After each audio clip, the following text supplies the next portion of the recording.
Hello everyone, আসসালামু আলাইকুম। সবাইকে স্বাগতম জানিয়ে শুরু করছি আজকের রেসিপি। আজকে আমি আপনাদের তৈরি করে দেখাবো গাজরে খিরসা পুরে ভরা পাটিসাপটা পিঠা। গাজর এবং দুধ দিয়ে এই খিরসা পুরটা খুবই সহজে তৈরি করা যায় এবং অল্প সময়ে তৈরি করা যায় এবং খেতে কিন্তু ভীষণ মজা। কিভাবে এই পিঠাটা তৈরি করা যায় তো চলুন ভিডিওটি দেখে আসি। প্রথমে আমি একটা পাত্রে শুকনো চালের আটা নিয়েছি ৩ কাপ, ময়দা নিচ্ছি 1/2 কাপ, গুঁড়া দুধ 1/2 কাপ, চিনি 1/2 কাপ এবং অ্যাড করে দিচ্ছি পরিমাণ মতো লবণ।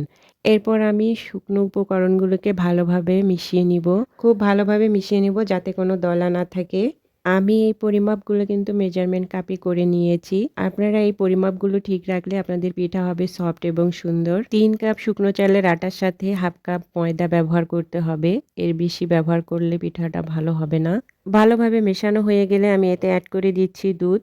এই দুধগুলো আমি কুসুম গরম করে নিয়েছিলাম। দুধ কিন্তু অবশ্যই কুসুম গরম করে নিতে হবে। খুব বেশি গরম বা ঠান্ডা দুধ ব্যবহার করবেন না। দুধের বদলে আপনারা পানি দিয়েও করতে পারেন। সেক্ষেত্রে পানিটা অবশ্যই কুসুম হতে হবে। এখানে আমি পানি একবারই অ্যাড করিনি, অল্প অল্প করে অ্যাড করেছি।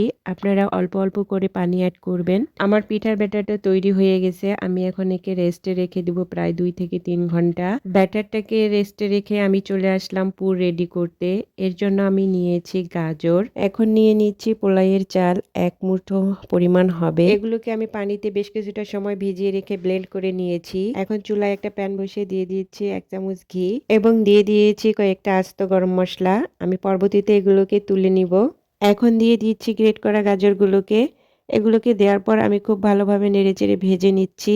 পানিটা কিছুটা শুকিয়ে এলে দিয়ে দিচ্ছি 1/2 চা চামচ লবণ এবং 1/2 কাপ চিনি।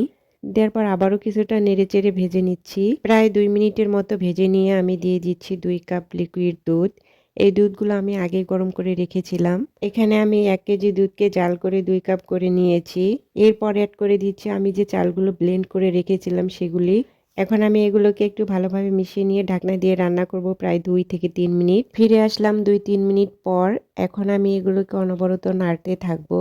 নাড়তে নাড়তে যখন একটা ঘন পর্যায়ে চলে আসবে তখন বুঝতে হবে যে এটি হয়ে এসেছে। খুব বেশি ঘন করা যাবে না, এটি ঠান্ডা হলে আর অনেকটাই ঘন হয়ে যাবে। আমি মোটামুটি ঘন একটা পর্যায়ে পুরগুলোকে বাটিতে তুলে নিচ্ছি। এখন আমি পিঠা তৈরি করব।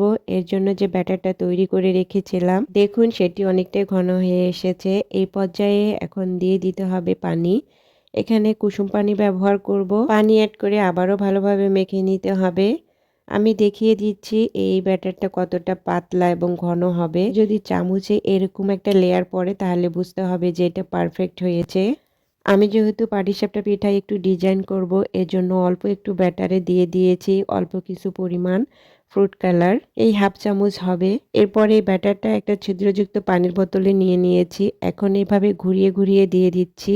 এরপর দিয়ে দিচ্ছি 1 চামচ পিঠার ব্যাটার। দেওয়ার পরে আমি এই প্যানটাকে এভাবে ঘুরিয়ে ঘুরিয়ে নিচ্ছি। ঢাকনা দিয়ে একেবারে লো ফ্লেমে পিঠাটি 1 মিনিটের মতো সিদ্ধ করে নিব। 1 মিনিট পর আমি দিয়ে দিয়েছি পুরটাকে। এখানে আপনারা যে যার মতো করে দিতে পারেন। যে যেমনটা খাবেন পুর ততটুকু দিবেন। এখন একটা চামচ দিয়ে এভাবে চেপে চেপে ফোল্ড করে নিচ্ছি।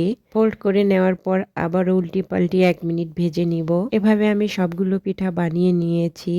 আমার পিঠাটি খেতে কিন্তু খুবই মজা হয়েছিল। আমরা দুধ এবং শুকনো চালের গুঁড়া দিয়ে তো সবসময়ই খিরসা তৈরি করি, কিন্তু গাজর এবং চাল ব্লেন্ড করে এভাবে সচরাচর তৈরি করা হয় না।